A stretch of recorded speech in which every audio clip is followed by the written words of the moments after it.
Welcome everybody to the Culture Shock Podcast. It's your boy Pat Bayless, and I'm in the building again, part 3, with my guy Zach from the Journey Podcast. What up, Zach? How you doing, man? What's going on, bro? Appreciate you. Happy to have you back. I feel like all our conversations are pretty deep. Yeah. Everything that we've talked about, losing our parents, which was a great episode. We still had to drop. Still working on that, but I feel like all our episodes are pretty deep. And just, you're one person that I could say in life, besides obviously a couple of my friends, I could actually talk to about certain things like this. Like This episode that we're talking about today, only my therapist know a lot of these details. Wow. So I'm just happy to have you back. How you doing? I'm good, bro. Good. Yeah, I'm doing all right. I just got back from Miami, business trip, and just busy with work. Mm-hmm. I mean, not to like jump right into it, but I definitely see how it's so easy. Someone asks you, "Oh, how you doing, bro?" I'm good. Yeah. You know what I'm saying? I'm good because you can hide it and you can deflect it, and on the surface you come off all right. But like, I mean, truthfully, I'm not like the happiest of like with everything. Like I'm not where I want to be. Right. I'm finding myself right now doing a lot of things to almost just occupy my mind and keep myself busy because I don't really like what's going on in my mind when I'm not stimulated and when I'm by myself. So I've been like just at unease with that. And it's not like something serious, right? Like I've been here before, but I just know when like when I'm doing things I shouldn't be doing all the time, or I'm overstimulating my mind. I'm trying to just keep busy. It's because like when I put my head on the pillow at night, like I'm not too fond of what's going on up here. So that's really where I'm at. But other than that, everything is good, bro. Like I'm blessed. Like business is good. Podcast is going well. And it's weird because like you think, I saw this great quote. It was like the things that, you've already accomplished the things that you said were going to make you happy. And I mean, that fucking hit me right here because there's so many things that I'm doing now that I looked back on 2-3 years ago. And I'm like, bro, if I get that, or if I interview this person, or if I'm making this much money, bro, like my life is good. Right. And then you get those things and then you realize that shit didn't bring you happiness. Nope. And now you're like, fuck, well, what's going to make me happy? Right. So that's what I'm still trying to figure out is like, what's really gonna like, what's that ticker for me that's going to bring me happiness and make me feel good without being stimulated from like external factors. Would you think of it as like a crossroads? Because like what you're saying is the same thing with me. Like every day I wake up, I thank God for another day, just to see another day.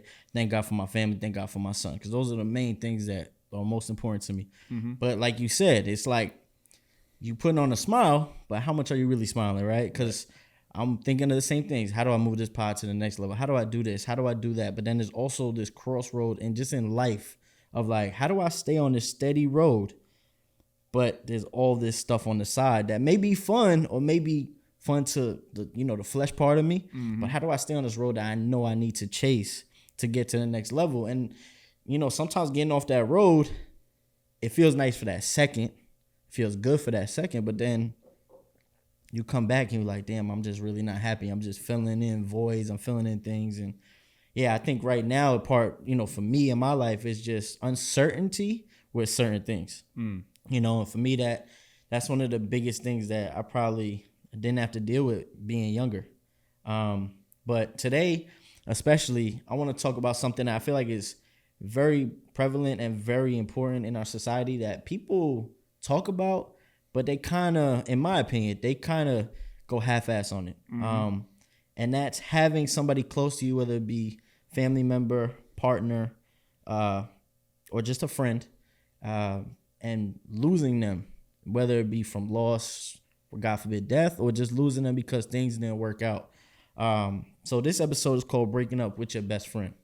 I think friendship to me is important, but when you think about like a best friend, and I'm sure you have them in your life, what are the qualities you look for when you consider somebody a best friend? Not just a acquaintance or a friend, but like a best friend. It's hard because I think best friend, one, I think the term is thrown around a lot just too frequently, Right. and it's too easily used where like, oh, that's my best friend. You know, when we were growing up, BFF, right? This is my best friend forever, you know, all that shit. And it's weird because you think of the term best friend and I think you correlate that shit with for life immediately. And you will live that way until you lose a best friend. And I've lost multiple best friends, people I've called my brothers, you know, people that I thought that would be in my life forever.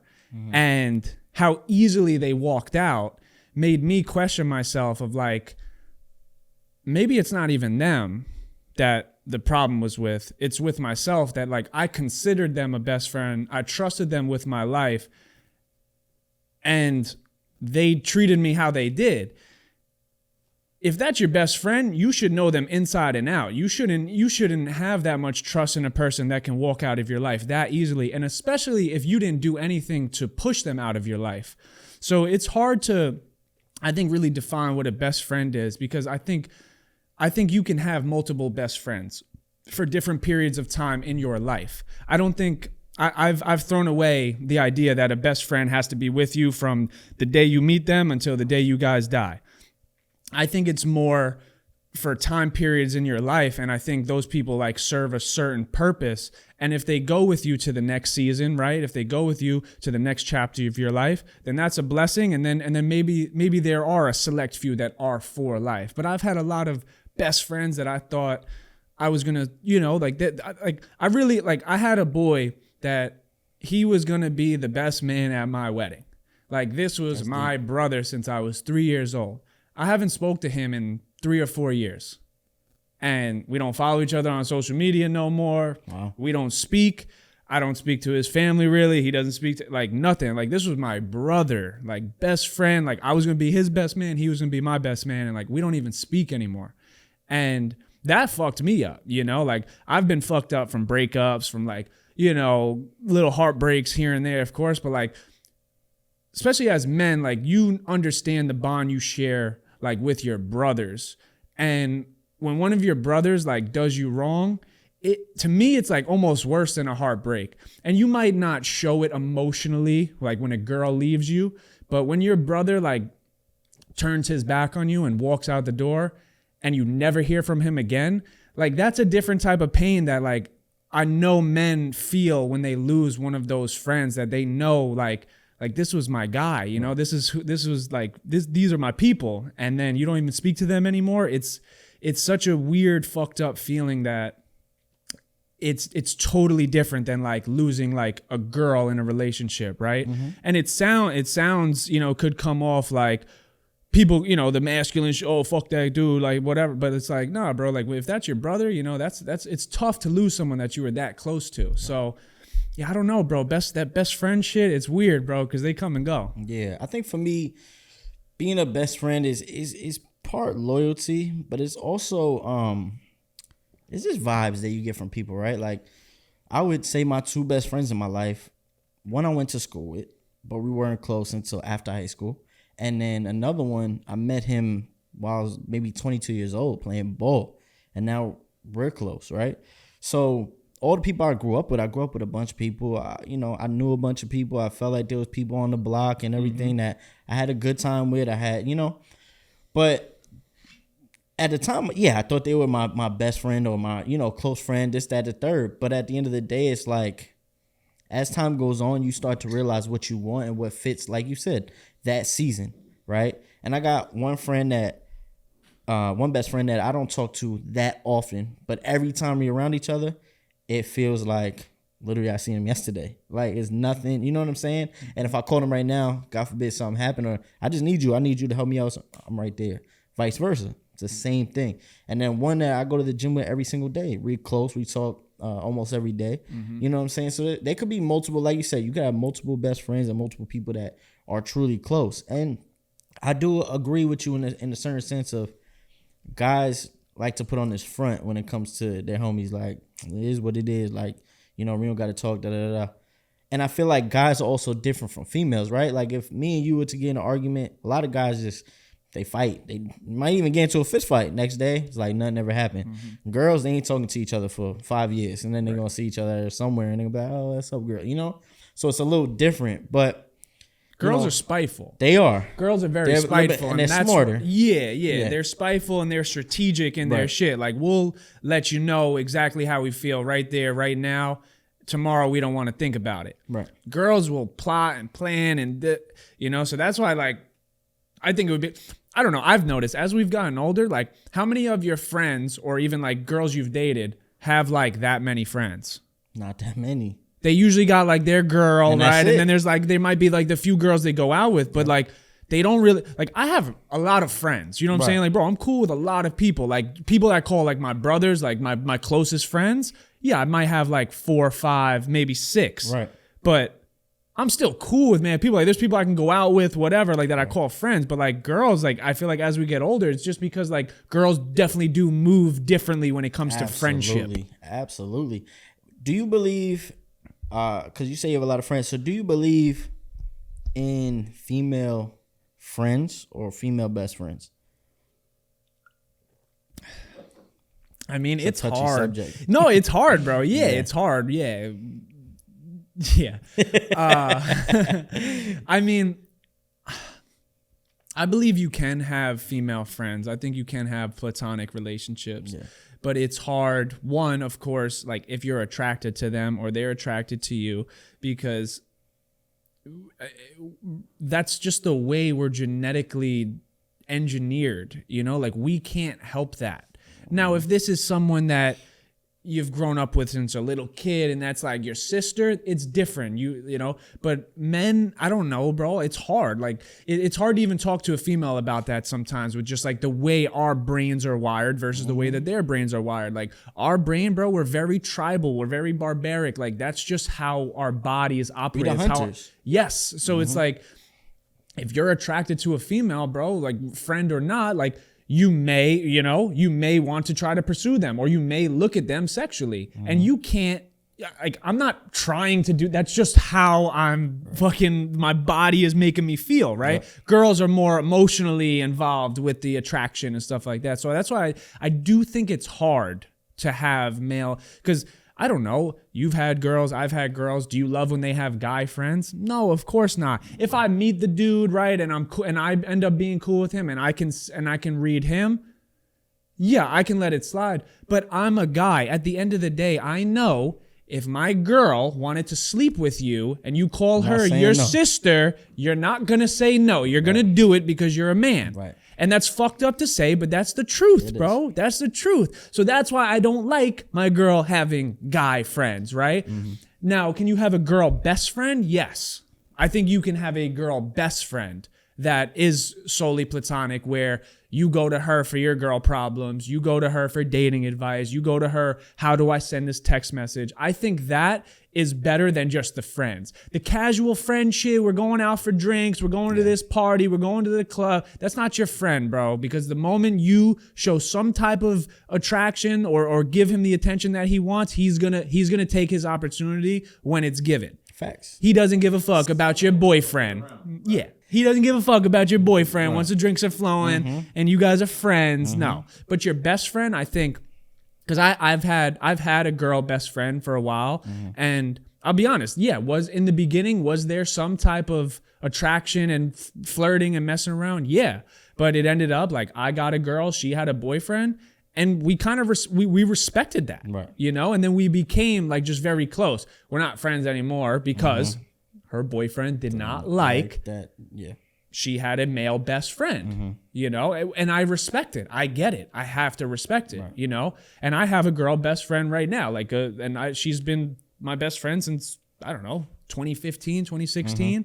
And like we're there for each other through everything. I know every single thing about her. She knows every single thing about me. Our family, like she's cool with my family. I'm cool with her family. I know the guys that she's talking to. She knows the girls that I've been talking to, So it's like, I think that's possible. But the friend shit, I'm not a big fan of. Yeah, I mean, I've dealt in relationships with that. Like I've dealt with he's my friend. One thing I always start off with whenever I'm in a relationship, it don't matter. Like I'll tell a girl straight up, listen, I'm a guy. I know how guys move. I understand the game. I've been around the game long enough.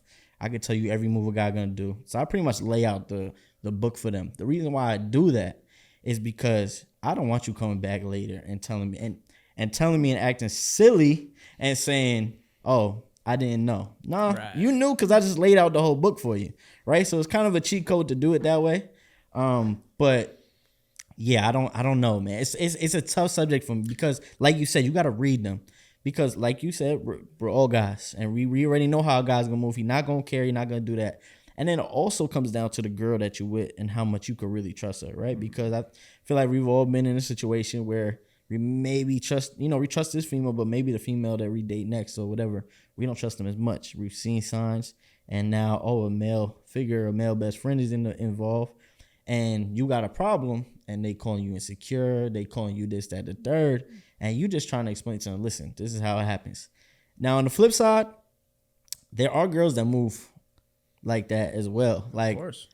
one of the things that attracts me the most about a female is when they real as hell. Like, there's a couple of females in my life that I consider friends, and they real as hell. They tell you what they want, who they want, how they want it. I'm like, I respect that.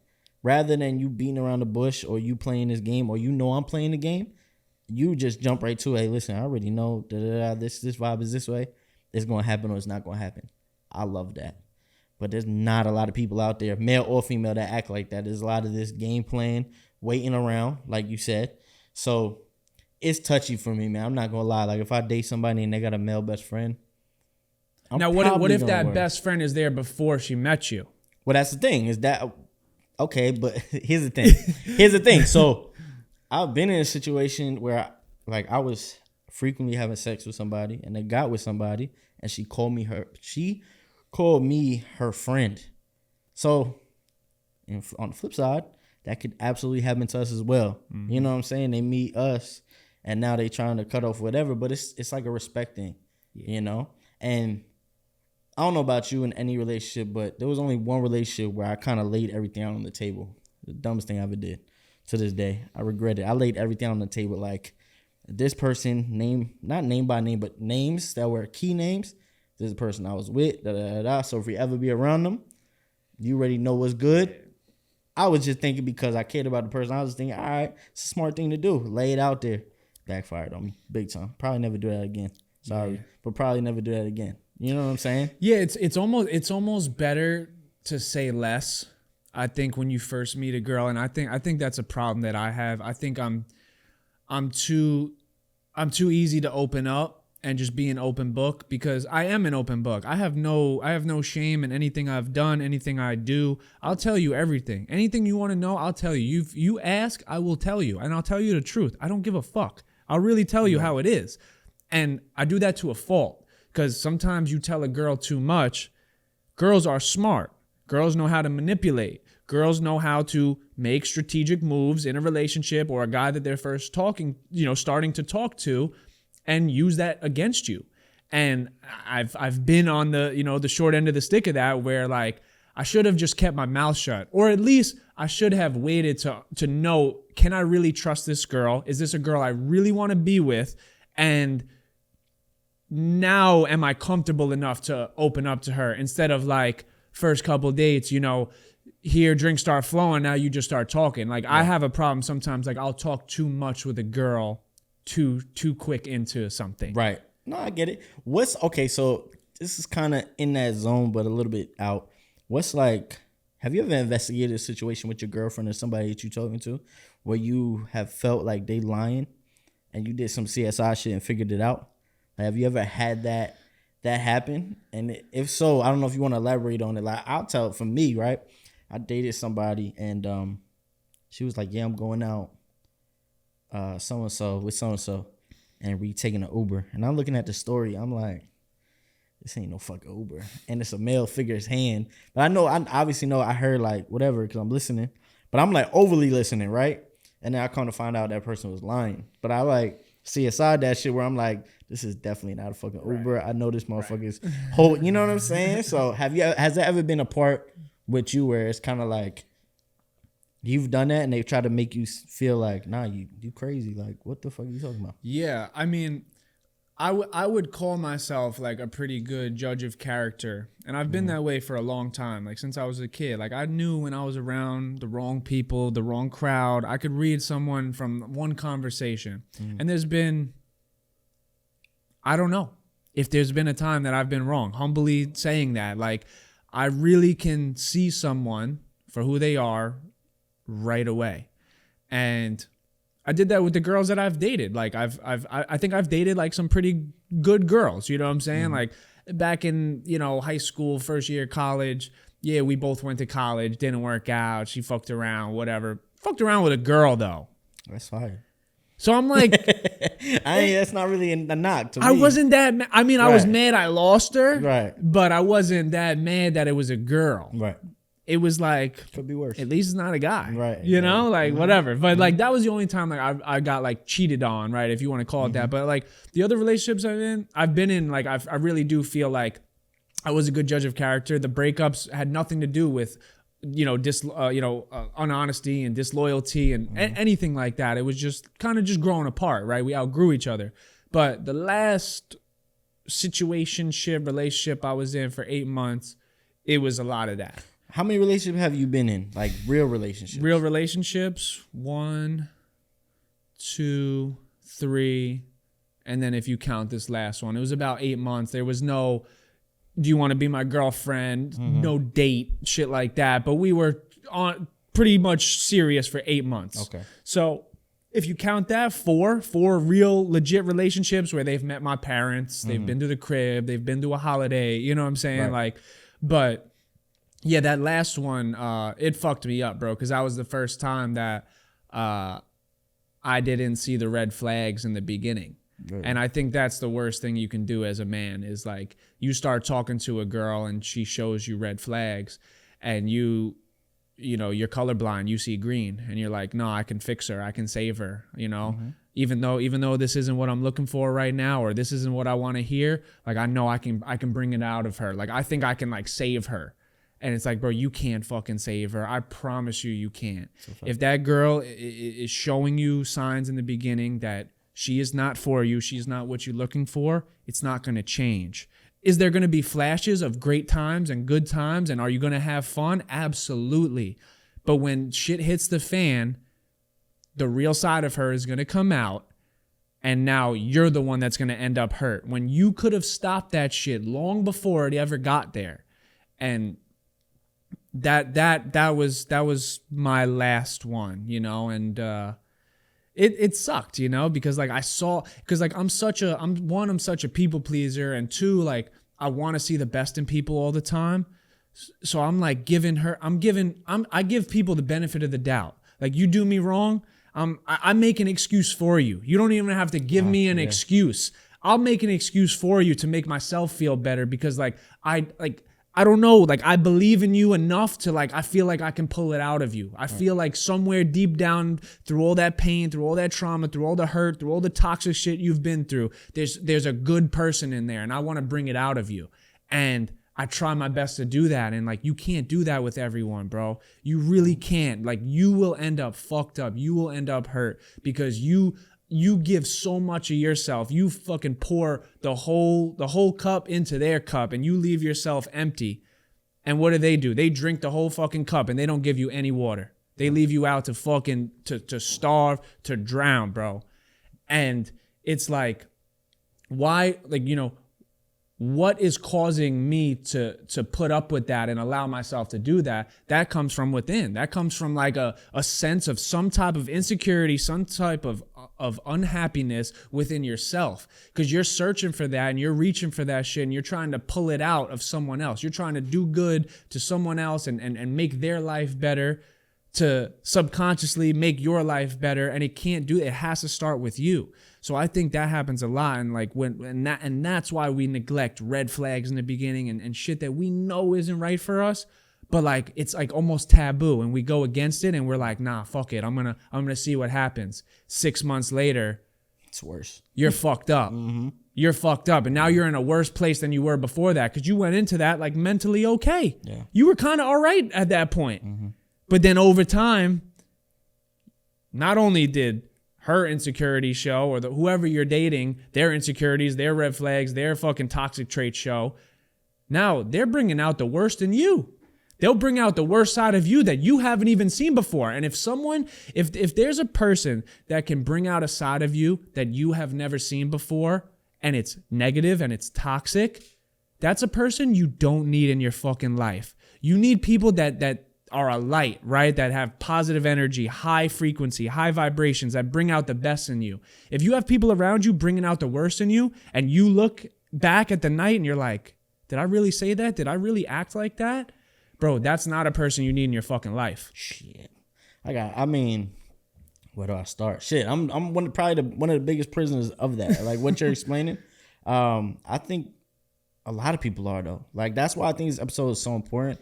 It's not just our experiences, is really informative to just people and people to listen to it. Oh, people are gonna fucking take this and just fucking drop it right in their life. You know what I'm saying? Obviously, it's not gonna be specifics, right? But they could drop it right in their life. So for me, like a lot of the things you're saying is like you make excuses. So for me, I would say in my 20s, especially in my early 20s, mine was ego driven. So I would be with somebody and still do my own thing.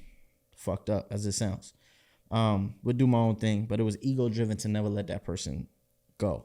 So the red flags were more me, if I'm being honest. The red flags were more me. They want to leave.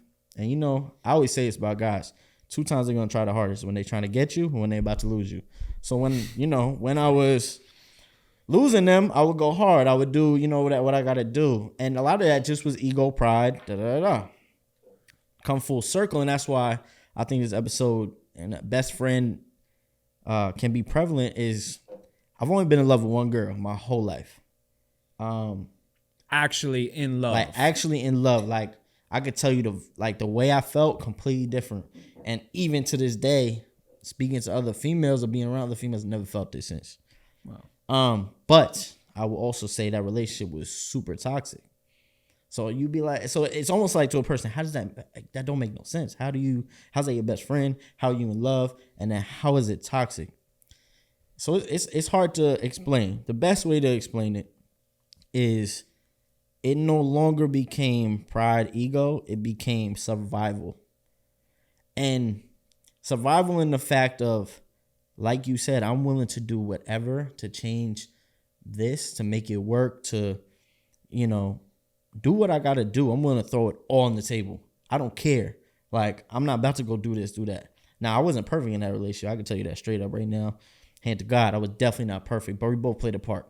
But yeah, I think it's so tough to see the red flags or see potential. We all are prisoners of that. We see potential and we see those good moments. So like, we could do this all the time. This could be like this all the time.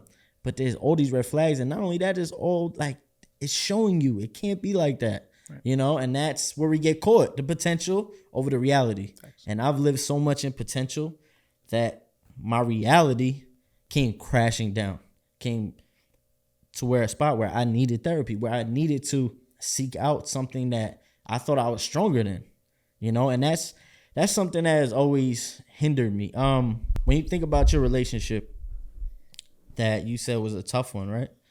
Would you consider that one would you consider that one the love of your life, one? Or would you consider that your best friend combined? Like, because I could say, to me, how I feel right now of today, if I sat here today and told you that was the love of my life, whether she sees this episode or not, it might feel her ego, might feel her vibe, like, yeah, see, I told you so. Whatever. At this point in my life, I don't care.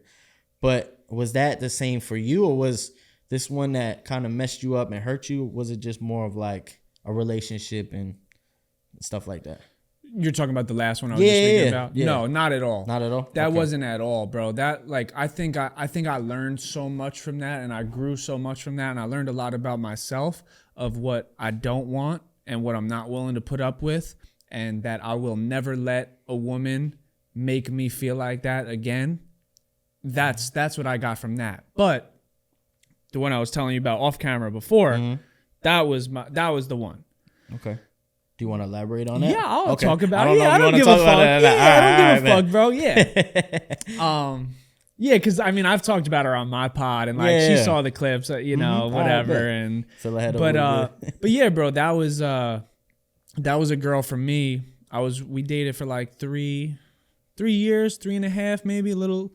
And yeah, she broke up with me, bro, and that was my first real heartbreak. And that shit fucked me up for like 6 months. Like I really wasn't myself for 6 months. And it's crazy because my whole life changed for the better. The podcast took off. I'm traveling. I'm going to Miami, right? The TikTok's blowing up. I'm getting more money. More girls are hitting me up now, right? Like it's this whole thing. Like on the surface, on the outside looking in, my whole life is leveling up. Yo, Zach's doing his thing. Right. Little did they know, the whole time, bro, during that 6 months, every night I'm doing fucking DoorDash and Uber just to get out of my room because every single thing in my room reminded me of her. And I just wanted to get the fuck out the crib, do something positive, right? I'll make some money. I'm doing DoorDash. I got an AirPod in my ear. I'm listening to Jay Shetty, Think Like a Monk, relationships fucking chapter 7 on repeat, and talking to people just so I can try to get my mind off of this shit.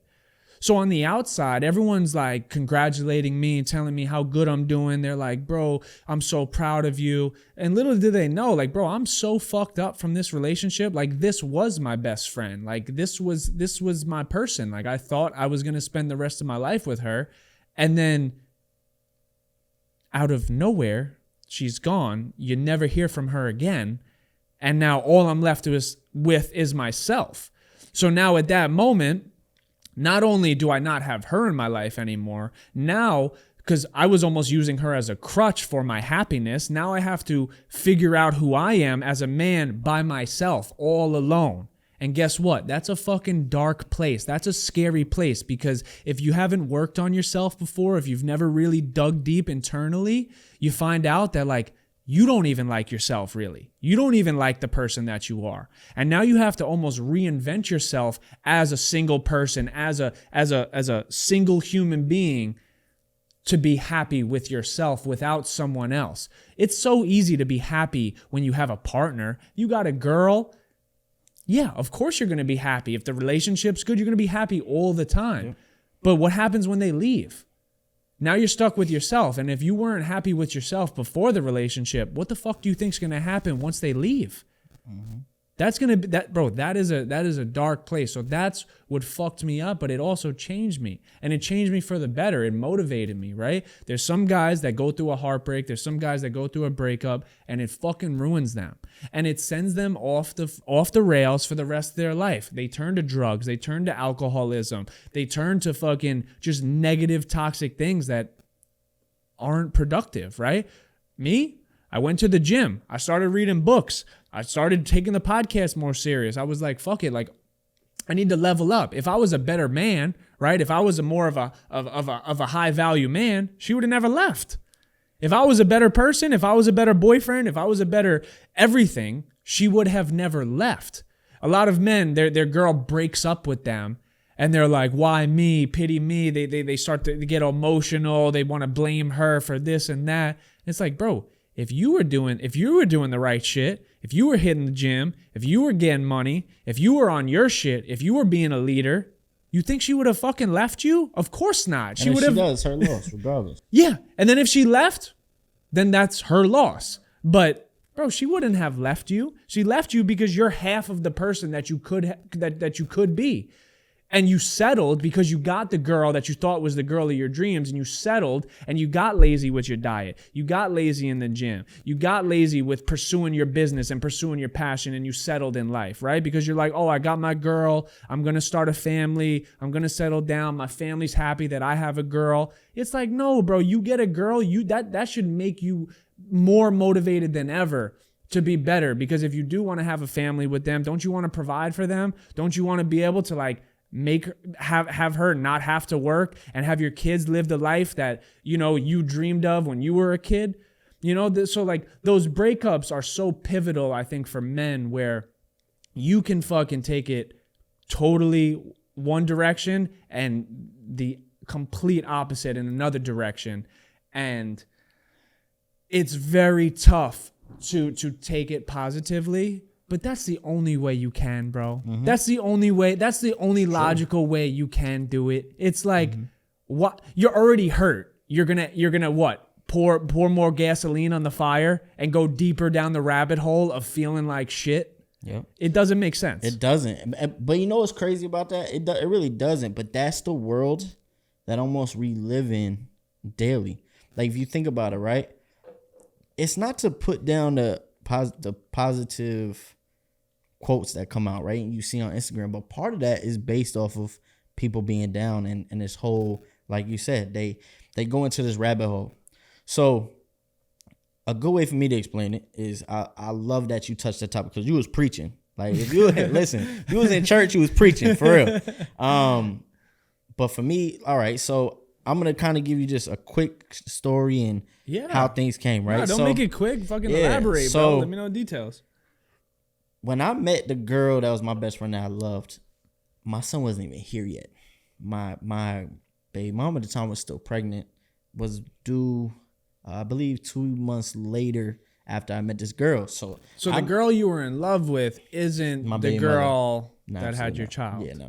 Okay. Yeah, that I'll never get into that story because that's just yeah. No, it's fine. But the girl that I love, I met her. She was cool. I loved her, as far as visually, loved her right up the rip. I was like, yo, she looks amazing. Whatever the case may be, met her. Personality was great. We get to talking, and I'm like, you know what? Let me just be real. Listen, I have a son coming. He's going to be here in 2 months.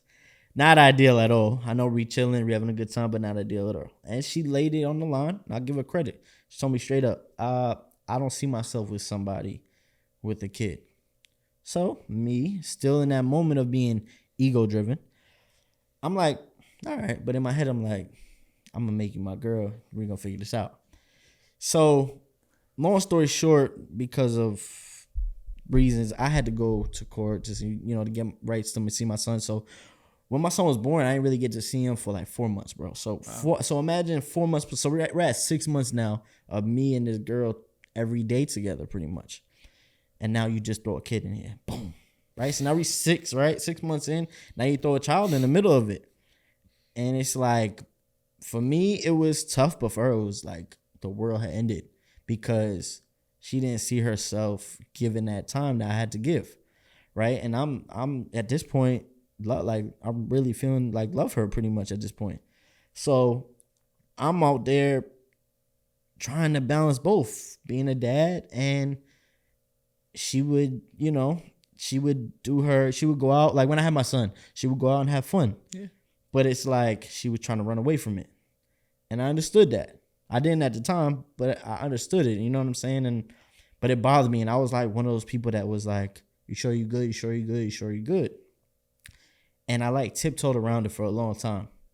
And the one thing about my last relationship that boiled into my relationship is, I don't know if you believe in this, but you get pieces from people that you're with. And the relationship I was in before that was toxic.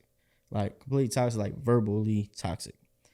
So it got to a point that one day, as much as I felt like I was tiptoeing, I finally snapped. Like I was tired of it. And I finally snapped. And it became verbal back and forth. Like just all the time. Never physical, but verbal back and forth all the time. So it chewed up what could have been a great relationship. It chewed it up and spit it out. And, there was things in between, like potential, like you said, great times. We had amazing times with the family. Even with my son, she was around my son. We had amazing times. But in all, it became to a point where like the disrespect is outweighing the good. And like you said, there's people that bring bad stuff out of you. So I can't blame her for it, but she decided to eventually, as much as she wanted to be invested, she wanted to pull away, right? And that was hard for me because I'm trying to pull back. Like I'm trying to pull you back in and you're pulling away.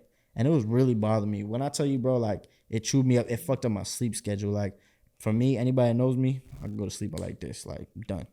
Fucked up my sleep schedule. I'm over there staying up till 5 a.m, waking up at 10, 11 every day. 5, 6, can't sleep. Just thinking about what is she doing? who, you know what I'm saying? Just crazy stuff, driving myself crazy. When we broke up was actually around the time that I lost my dad. So I lost my dad, then I lost the love of my life, all in pretty much the same month. And then I found out later that she eventually went on and started trying to date somebody else. And that, I ain't gonna lie, it drove me crazy because I just didn't understand it. And I always took this approach that I got everything. I could just be tough. I got it. And to a point where like, nah, bro, like I can't do this by myself. Like I'm tripping. I'm not eating or sleeping right. I'm looking at old pictures of myself. I'm like, bro, like I didn't even have a haircut. I look crazy. And it hurt because I felt that separation and I felt it breaking. I was just like, hold on. Like you still could do this. Hold on. And it sucks, man. And one of the biggest things that hurt me to this day, which not a lot of people know, and I really don't care about people knowing now, but, my pops passed away in 2020, and we wound up figuring it out and trying to be together, and she was pregnant and due a week after my father's birthday. So, like, my father's birthday, I didn't say that part. My father's birthday is September 16th. So she was due the next year, September 16th, right? So I'm like, wow, is this like a gift? Like, she was due a week right after his birthday. Is this a gift? You know what I'm saying? And then a lot of things played out. I don't want to get too into that detail, but a lot of things played out. We lost the baby. And that shit still, to this day, rips my heart out. Like, as much as like me and her haven't talked and me and her having nothing, it still rips out my heart that like when September rolls around, like right now we're in, I think about it all the time. Yeah, not only do I think about my pops, but I think about, was it a boy? Was it a girl? Like, yes, I have my son that I love and adore now, but it's just a reminder. And she has gone and left like New York completely. So it's out of sight, out of mind. But that love, it just never goes away. And those things I haven't told anybody, besides my therapist. You know what I'm saying? So it's one of those things that people got to understand, and people see from Instagram. And I remember people telling me like, whatever happened to so-and-so? Y'all look so happy. And not to say that we wasn't, but everything you see on Instagram is not always true. You know what I'm saying? Exactly. That's the perfect way to put it. It's a highlight tape. You know what I'm saying? We smiling, we Thanksgiving, Christmas, read this, read that. But deep down, it just never could connect. You know what I'm saying? Yeah, no, that's tough, bro. It's tough. I mean, yeah, I mean, even you saying that right there, like that quick thing, like I've never told anyone this but my therapist. It almost made me like, damn, I should probably try to do therapy. Because there's a lot of things that like I don't say to even my partner Jake, because I don't want to be judged by him like in a certain way, and like I know I said earlier, like I say everything and I do that is like relevant to the conversation, right? But of course we all have shit that like we're not gonna tell anyone, and they're or not even. You might tell them, right? But you're not going to tell them everything. Right? That's what it is, right? Like you can tell them the surface level of it, but there's still even the way that it makes you feel. You might not let them know how it makes you feel, especially if you're talking to your boy, right? You can't come off soft all the time, right? You can't come off like this shit. Yeah, if you have that boy, right? You have that best friend, that brother that you can really open up to, that's beautiful. If you have that girl best friend, that's beautiful. But like not all of us are blessed with that. And I do have that. And I still sometimes hold back, right? Like I can give you this much, but I can't give you all of it, right? And I think that is the beautiful thing about therapy that I've always shunned away from. And maybe I do it one day, maybe I don't. I don't know. But like just you saying that, but like I wanted to ask you, like, did you want to have that kid? I did. Wow. I did. I'm not gonna lie, I did. Did you think that kid would always make you in a woman's life, whether you guys were together or not? But do you think that like subconsciously you were like, yo, if I have a kid with her, she'll be in my life till the day I die, regardless whether we're together or not, because So yeah. she is my first true love. So I'm gonna be honest with you. I mean, I don't even know if she thought that. That's a great question. I wish I knew that if she thought that. But I didn't think of it like that. So when I had the son that I have now, I was in a relationship with that woman, but I knew that we could never be together for it to work in a household, right? So I made that decision and said, I want to co-parent. I want to do everything, correctly and do it the right way. With her, I thought that we could fix it because I seen, like I said, potential. Like, yeah, there was toxic moments, there was toxic things, but I really wanted to try to figure that out. And of course, part of it is because of that's your first love. It just feels different, right? Like everything feels different. You could be a goofy self, you could joke, you could just, everything is just different. But did I do it to necessarily, I wouldn't even say trap, but like, did I do it to say it should be in my life forever? No, because that was never my thing. Like I didn't want to hold her back from anything she wanted to do. That was not me. But I always thought about it like it'd be beautiful to have a child. And there was times where she believed the same thing. Like I want to have a child, this, that, the third. Because she knew at the end of the day I was a good dad. Regardless of what we were going through, she knew I was a good dad, and I would fight for my child to the day I die. Like that's just how I live. So I don't think I thought about that at all. But did I want to have the child? I did, and it really hurt. And like I said, it still bothers me to this day. Obviously, going through therapy. I say this to you, and I say it to everybody. The biggest thing about therapy and like stuff that I've learned is it's so freeing when you could do something like this. And I could tell you this very moment of when she was pregnant or this happened and tell you my most vulnerable side, even tell you that I was jealous of things and be okay with it. Knowing that people are going to see this and I don't care because this is who I am. Right. Regardless of what y'all think, this is who I am. You want to label me a punk, you want to label me this, this is who I am. At the end of the day, I don't care. You know what I'm saying? So the one thing about therapy is it's so freeing to your mind, to your soul.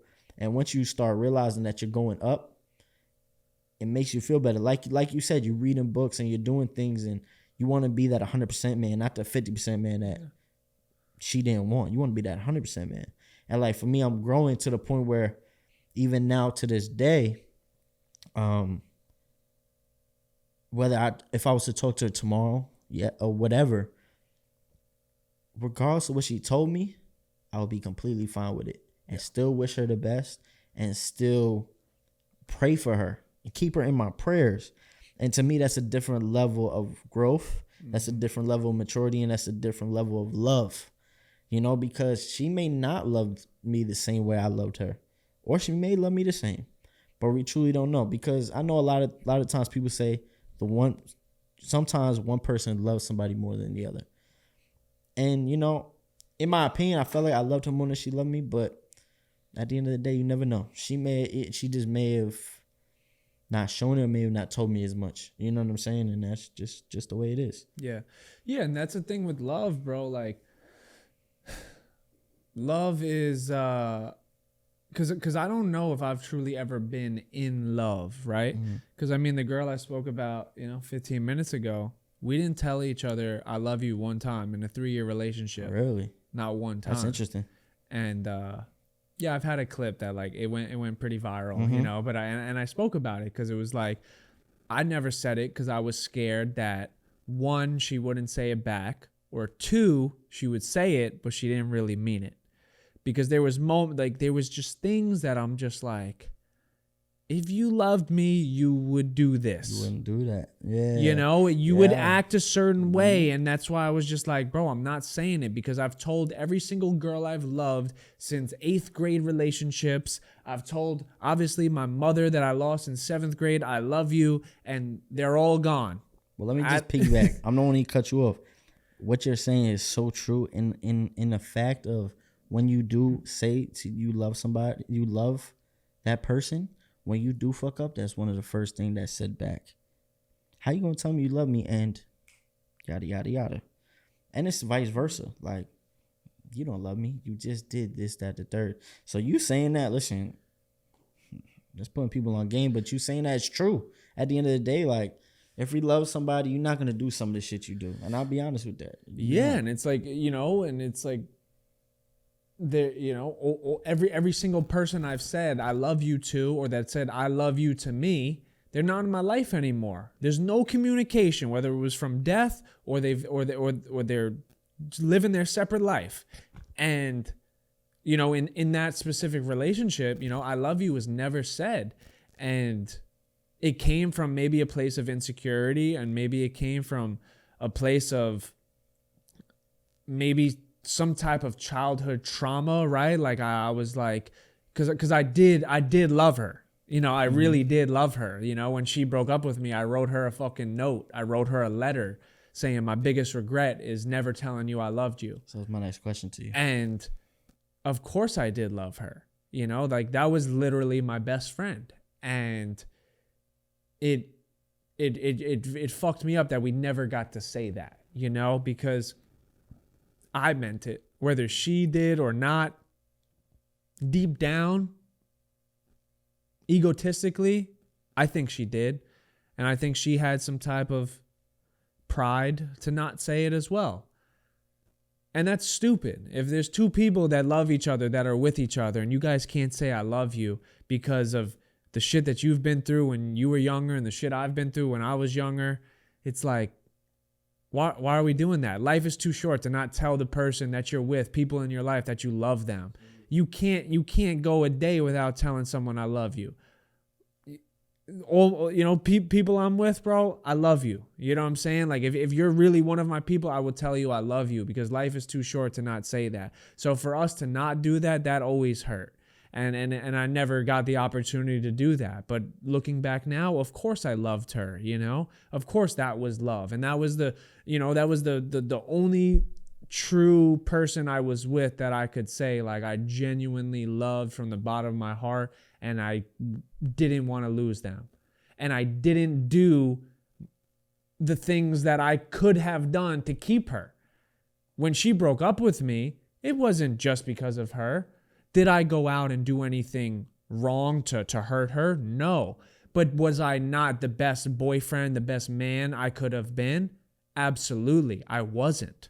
Because I wasn't here mentally. I wasn't at where I wanted to be in my life. I was confused. I was fucking doing 1,000 different things. I didn't know what I wanted to do with my life. So it almost was like my partner came secondary, because at the end of the day, as a man, we're a provider. I'm trying to build a life so I can provide for the both of us. So yes, I may be lacking right now. Right now, I might not be the best version of myself, but I just want you to trust and believe in me that I'm doing this so we can live a life that we both are going to flourish in down the road. And it didn't, she maybe at that point in time, she couldn't see that. She couldn't see that vision. And I have to respect that, because guess what? She has her own life too. She has to live the life that she wants to live as well. And she has every opportunity to live that life. And if that life didn't include me, I have to respect that decision, because I wasn't being my best. If I was being my best and I was bringing everything to the table, and then she still walked out, yeah, I could look back now and be like, that was bullshit. But I wasn't. So I can sit there and be like, removed from it, obviously 2-3 years removed from it, I could be like, I get it. I understand it. I wish you didn't move that way, because I was kind of doing this shit for us, but I understand it. You have your life, and you have every right to live the life that you want to live, because like I said earlier, like, bro, this shit is so short. Who knows what the fuck is going to happen? And you have to do the things that bring you joy and make you happy, because it's very fleeting. And if you don't do that, then you're going to live a life of misery. And like, who wants to live that? Mm-hmm. What's like the one thing you would change about that relationship with your best friend? And what's like something that always brought you joy when it came to them? Yeah. So like, yeah, that was a good question. Like when I was going through, obviously, the outline for the episode, it was the best friend shit, and like immediately something sparked, and that's why I'm almost like, it's hard because like sometimes when you date a girl, she becomes your best friend. Yep. Right? She becomes your best friend. And when you're dating a girl that is your best friend, you're putting yourself at risk at not only losing your girl and maybe the love of your life, but you're also losing your best friend. And sometimes losing your best friend is worse than you losing your girl, losing the love of your life. Because there's things in a relationship with, if your girl is your best friend, there's a side of her that is your girl, but there's also a side of her that is your best friend. And it's almost like two different relationships that kind of morph into one. So when you date your best friend, you're not only putting yourself at risk at losing your girl, you're losing your best fucking friend.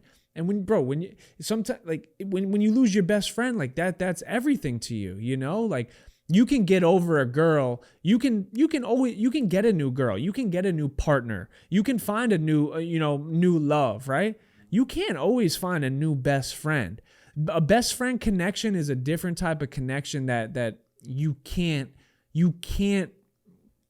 emulate sometimes. You cannot fucking recreate that bond that you guys share, the moments, the things that you've created, the how comfortable you are with each other.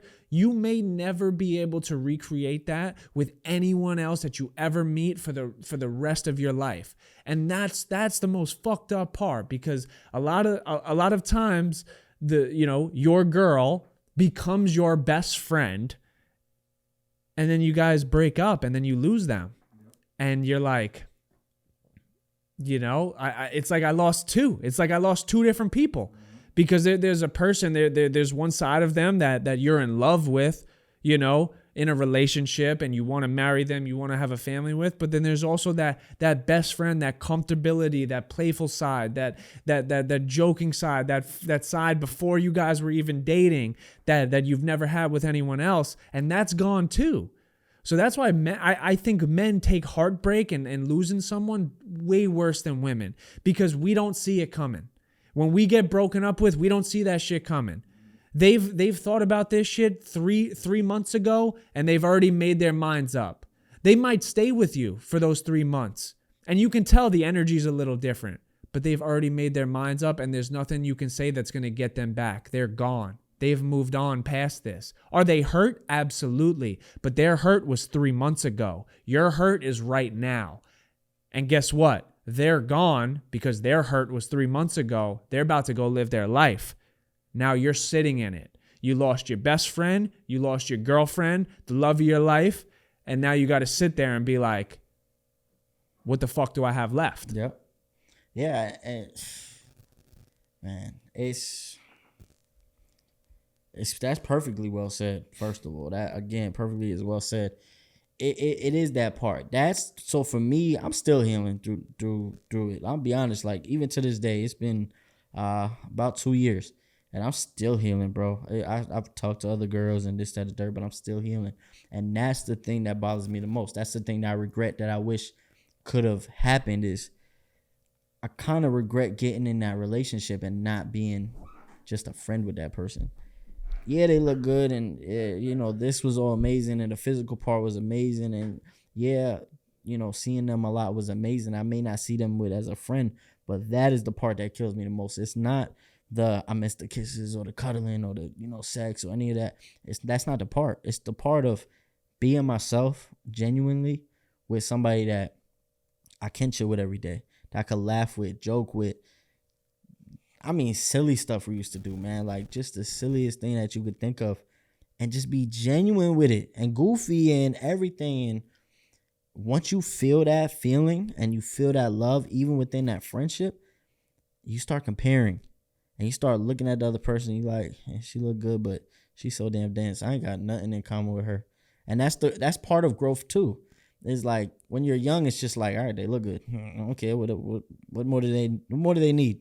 You know what I'm saying? But as you get older, it's like, and do they have all this that this person had? You know what I'm saying? And it's not to say that there isn't women out there that are just as qualified or just as amazing and stuff like that. But that does play a huge part, and you start to miss that, and you go through these peaks and valleys where you're like, damn, I miss it, especially holidays. Like holiday time is reminiscent for me. It just brings me back to a certain time, and then I could go through a long period of time with being okay.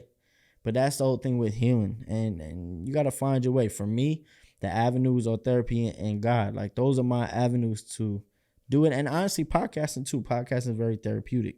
But I always try to make sure I respect the people that I talk about on my pod, because you never want to make anything seem like it's their fault or whatever. Because at the end of the day, especially when it comes to this situation, it wasn't her fault. And, I could take the blame for the things that have happened. You know what I'm saying? So the biggest thing is forgiving somebody. The things that they did do to you, just forgive them and think about the good times. Like, that's the one thing I pray, is that regardless of however she feels or whatever she needs to heal from, or if she has healed and moved on, when she thinks back about me, I hope it's the good things. I hope it's not, well, this was like that and this was negative and this was negative, because we've all had those people in our life, whether it be male or female. We're like, yeah, that person's an asshole. That person made me have to go here. You know what I'm saying? And yes, I had to go to therapy partially because of the relationship. But, bro, I've grown so much. And one of the things I actually could credit her with is she actually introduced me to the pastor I listen to now, Michael Todd. She's the one that put me onto it. So, we go through things and we go through stuff that we want, but just isn't good for us. Like, so she gave me this avenue of Michael Todd and has blessed me to a different point. But maybe that's what her goal, like maybe that's what she was there for. Maybe that's the season she was there for, because my flesh is telling me, you want her. You want to go back here. You want to go back to this mud, this rut, this toxic. But that's not my purpose. And it's fighting that. I'm fighting my purpose from my flesh. And my flesh keeps yelling, go there, go there. And as you grow older, it's like, you got to find your purpose. The same way you was talking about you going and your podcast popping off, that's because you took that time to yourself. And I'm a big believer in being single is one of the most crucial times in life, because you could really do everything yourself. You can move how you want to move. You could be around the right people that you want to be around to focus on you. And I think that's what makes it a blessing for you. And I think that's partially why your podcast has got to where it's got, because you had that. So I think as much as maybe y'all have went through it, and I'm not going to sit here and act like I know what happened, but much as y'all went through it, she maybe even pushed you further, maybe even blessed you by letting go. You get what I'm saying? And I think that's for me, because I don't know if I ever would have let go of this person, but she pushed me to let go. And you know what I'm saying? I did get blessed from that. Yeah. No, absolutely. I see that 1,000%. Because, I mean, like I told you before this, like I just spoke to her for the first time in 2.5 years, and the conversation was like, she was like, look at what happened. Like, I'm happy for you. It was all love. You know what I'm saying? Like, it was all love. And no, you brought up a great point. And I've said that before on a podcast that, a lot of the times in life, we look at situations in our life and people in our life, and we selfishly think that, we're playing the role in their life. Right? We're like, I made them better, or I did this role for them, or I was this purpose in their life, and that chapter, that season ended. But it's like, guess what? If you can play a role or a purpose or a season in someone else's life, they can play that in your life as well. Mm-hmm. But we selfishly, subconsciously, maybe even consciously, we don't want to accept that. As soon as someone does something to us that immediately brings us pain, we want to look at it as a bad thing, and we want to, shame them and not see any type of good from it. But guess what? Just like you played a role in that person's life and you may have did them wrong, in the long run, you might have done them a favor, and they look back and they appreciate you for that. But guess what? Other people are going to do that to you as well, and you're going to do that to them. Like, we only look at shit one-sided. So, yeah, maybe she played that fucking season in your life, and she played that role in your life to give you the purpose to go out and do those things. Maybe God, whatever, the universe, whatever you believe in, the purpose was for her to play that role in your life so you could go on to do this. Her season, her role, it ended there. The character was done there. You try to bring that character to the next season, it didn't happen. They didn't get the script. Right. They did not get the script to play that next role in that next season. And you're trying to force it. It's like, bro, they got someone else coming in. You have to be okay with that. So there's so many times that like things happen to us and we're not okay with them right away. And we try to force it. We try to make it. No. I'm going to make this okay. I'm going to make this work. I'm going to force this. It's like, bro, the moment you force things, the moment you fuck everything up. Right. The moment you go with the flow and accept things for what they are, appreciate it, look at the bigger picture, and try to look, a year, 2 years, 3 years down the road, you'll look back and be like, I get it. I understand why that shit happened. I see it now. I grew from that. Did it hurt? Does it still hurt me to this day? Absolutely. But did I grow? Did I become a better person? Did I learn from that? And if you can look back and say that, you'll never have regret on anything or any relationship, friendship, situation you've been in, because, bro, you're a better person today than you were back then. Right. And if you can do that, you can put your head on that pillow at night and go to sleep at peace, because it's all about growth and it's all about just getting better. Yeah, and what you said too is so true. Like in the part of, we get this ego and this pride of like, go ahead, you ain't gonna find nothing better. Go ahead, you ain't gonna find nothing better. I made you better. I'm the one that knows you like the back of my hand. You ain't gonna find that again. And we get so like, that's me, especially like that was me for years, and I'll never forget. So she wound up trying to date after we wound up getting back together, whatever the case may be, but she tried to date in between us getting back together, and she dated this dude, and she told me, and she was honest, you know what I'm saying, that she tried to date this dude. And I'll never forget, he like tried to like reach out to her. I was pissed, and I wrote him, I don't remember the exact words I wrote, but I was pretty much like, yo bro, like she's with me, like you had your your 5 minutes of fame, like chill the fuck out and keep it moving. And I'll never forget, he wrote back. It was kind of smooth, I ain't gonna lie. So I don't know, he majored in something, but his writing was smooth. And I'll never forget, at the end he was like, it's fine, like, that's your girl, respect, da da da. He was mature about it. And then he was like, Bree, I'm not saying name, excuse me. She's a great girl. Tell her I said hello. Super fly at the end. Tell her I said hello. That shit enraged me like a motherfucker. I ain't gonna lie. He never responded after that. But he was like, tell her I said hello. And I'll never forget, my ego was just like, I felt it. I felt the boil of like, who, you know what I'm saying? And it's like, that is the stuff that you look back on, and now I can look back and laugh.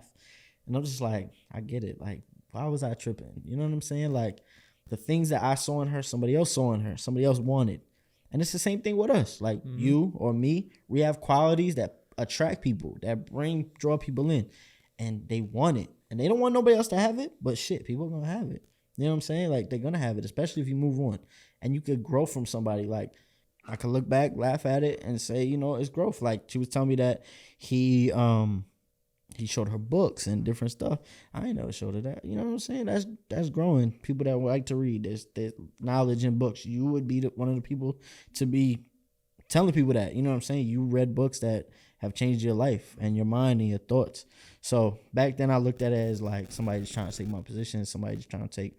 But now I could really look back at it and be like, you know what? Maybe, again, seasonal. This was the next person that needs me in her life. Or maybe it was just for a second, but maybe this is more what she wants than this side over here, Yeah. Yeah, it's a hard thing to process in the moment, losing someone that you love. It's really hard to accept that, it's one of the hardest things to do. But if you really love that person, all you want for them to be is happy. And whether they're happy with or without you, if you truly love them, you'll be okay with that. And it's going to hurt. It might hurt forever. But if you really love that person, you really want the best for them, as long as they're happy, as long as they're mentally okay, as long as they're flourishing in life, that should be enough for you to be okay. Love isn't always about possession. that's another thing. We correlate love with possession, and we think just because we love something, we have to have it in our hands. We have to have it in arm's distance. And that's not always the case. You can love things from afar. You can love things that no longer serve you, that no longer have a piece in your life, that there may be no form of communication anymore. And you can still love that person from a distance if it's true love.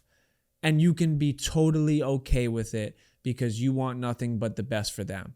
And if you can live a life of that type of love where you had love and you were in love with that person and you no longer have them anymore, and they're going and living their separate life, and you can be okay with that, guess what?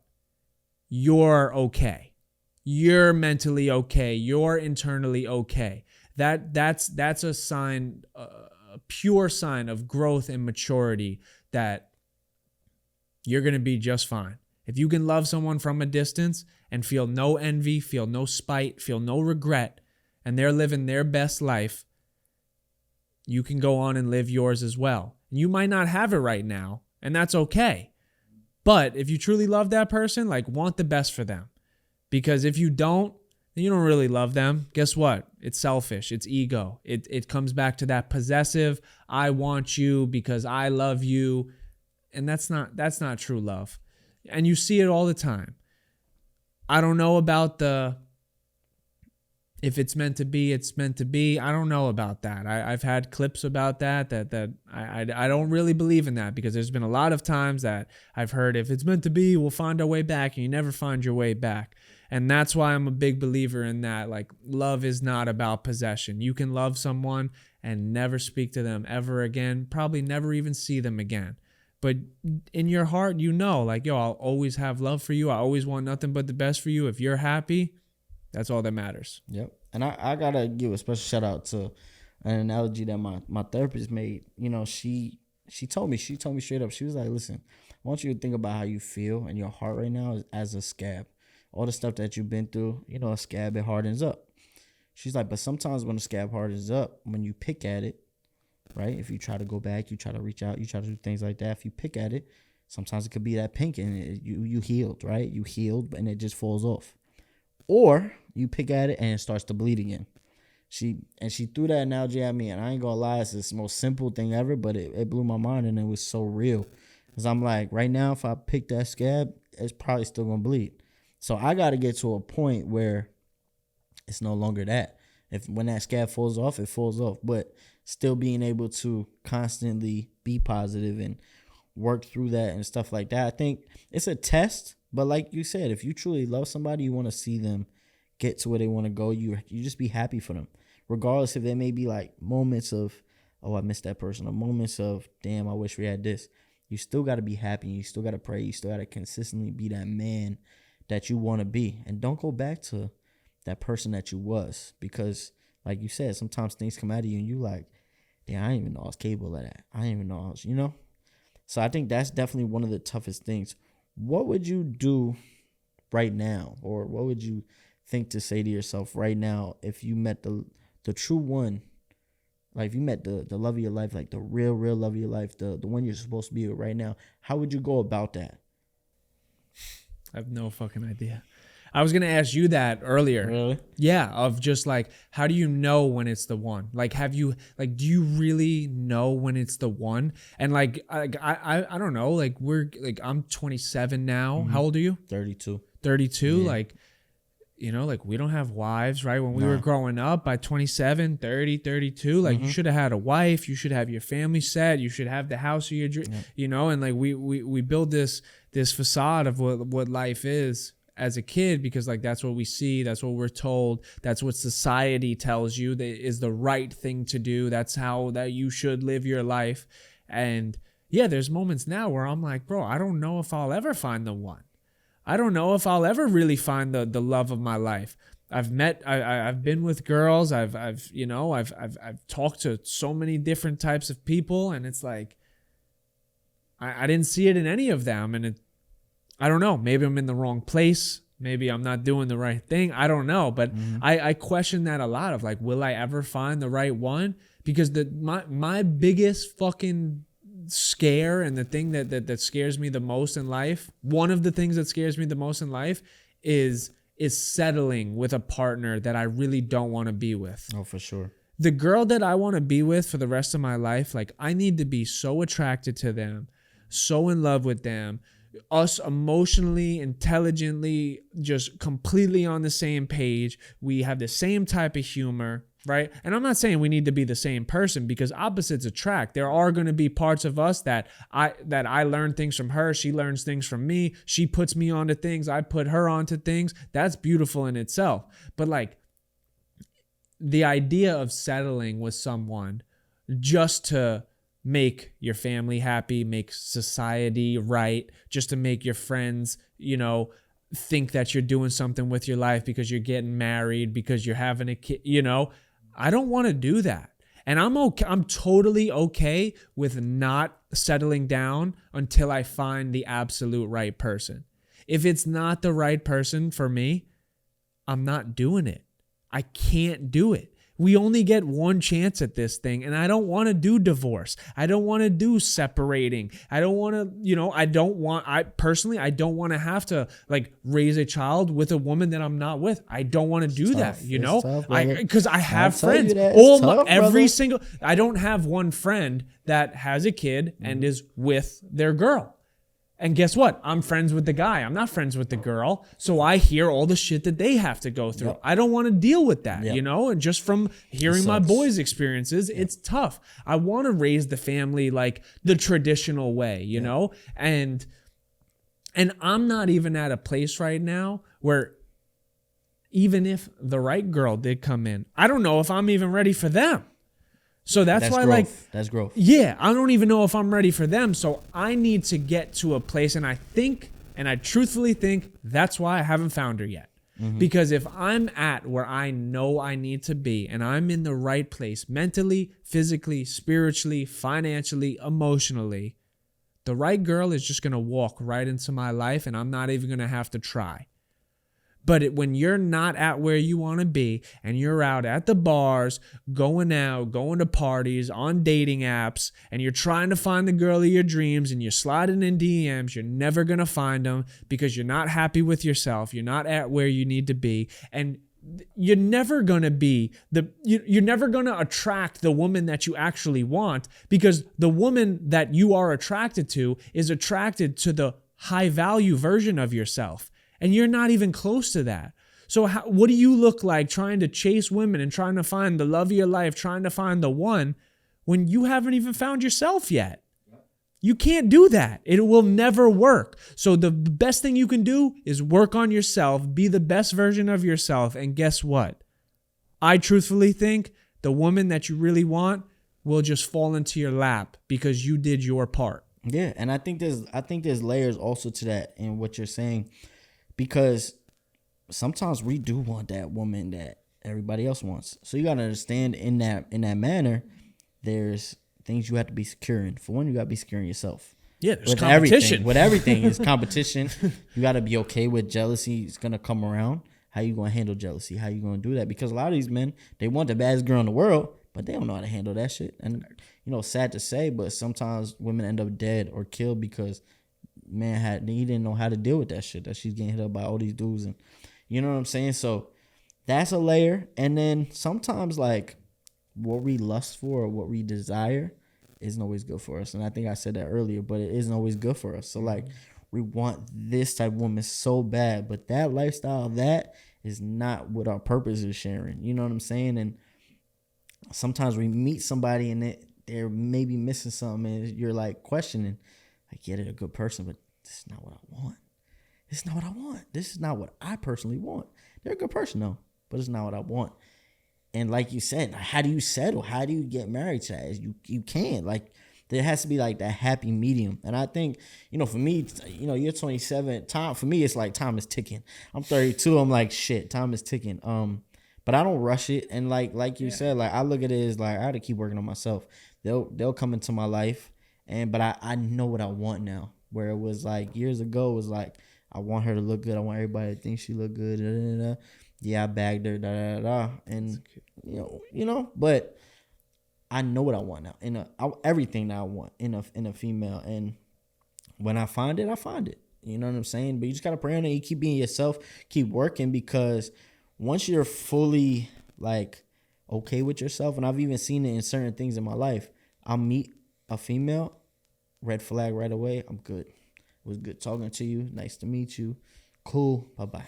Because I know, we're like back then, it's like a couple years ago, it's like, I don't care. Come on, red flags, bring with you. You know? So that's one of the things. So if I found the girl of my dreams, I just would say I would take it slow.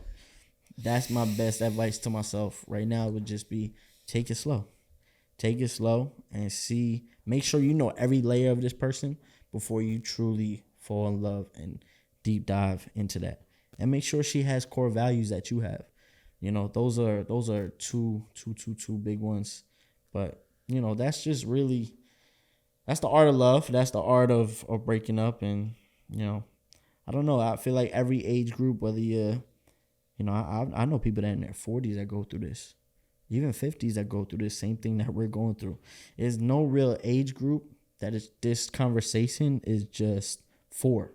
That's why I love this episode, because people have lost maybe their husband to death, their wife to death, and have had to deal with it that way. Oh, yeah. And then people have lost people in their early 20s and have struggled through their 20s with drugs or addiction because they lost, like you said, their girl, or they lost their guy. You know what I'm saying? Yeah. Or become hoes, or do this, try to lay up under everything because they're hurting, you know? And then there's people like you that have went and gotten better and read books and done those things. You know what I'm saying? So it's really which way you going to take it. Right. You know what I'm saying? And I don't know, man. I think that the beautiful thing about this conversation, that we're both level-headed to have the conversation. Oh, yeah. A lot of people, in my opinion, have mics that shouldn't have mics, that talk about things, that feed people information that people love and run with because it's clickbait.